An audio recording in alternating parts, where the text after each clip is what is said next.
नागपुरात जुन्या भांडणातून तरुणांवर जीवघेणा हल्ला झाल्याची धक्कादायक घटना समोर आली आहे। जरीपटका पोलीस ठाण्याच्या हद्दीत NIT गार्डन जवळ कुशीनगर परिसरात 4 जणांनी संगनमत करून दोघांवर शस्त्राने हल्ला केल्याचा आरोप आहे। या हल्ल्यात एका तरुणाचा उपचारादरम्यान मृत्यू झाला असून त्याचा मित्र गंभीर जखमी आहे। घटनेनंतर जरीपटका पोलिसांनी आरोपींविरुद्ध गुन्हा दाखल केला असून आरोपींचा शोध सुरू आहे।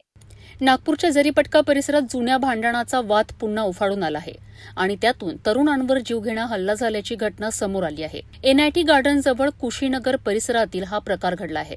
तक्रारीनुसार आरोपींनी संगनमत करून जुन्या भांडणाच्या कारणातून तरुणावर शस्त्राने वार करून त्याला गंभीर जखमी केलेत। यानंतर त्याचा मित्र नयन सोनवरसे हा त्याला भेटण्यासाठी गेला असता त्याच्यावरही जीवघेणा हल्ला करण्यात आल्याची माहिती तक्रारीत देण्यात आली आहे।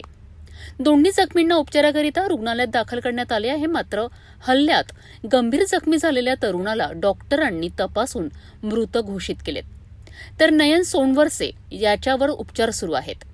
या प्रकरणी मृत तरुणाच्या आईने दिलेल्या तक्रारीवरनं जरीपटका पोलिसांनी आरोपी राज इलमकर, रोहित इलमकर आणि हनी डोंगरे याच्या विरुद्ध गुन्हा दाखल केला आहे।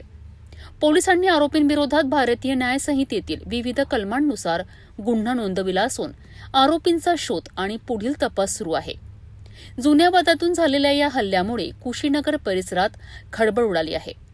नेमका वाद कशावरून झाला होता आणि हल्ल्यामागे आणखी कोणाचा सहभाग आहे का याचाही तपास पोलिसांकडून केला जात आहे। जुन्या भांडणातून सुरू झालेल्या वादाने एका तरुणाचा जीव घेतलाय, तर दुसरा तरुण रुग्णालयात उपचार घेत आहे। जरीपटका पोलिसांनी या प्रकरणात गुन्हा दाखल केला असून आरोपींचा शोध सुरू आहे। या हल्ल्यामागील नेमके कारण आणि घटनेचा संपूर्ण घटनाक्रम पोलीस तपासातून समोर येणार आहे।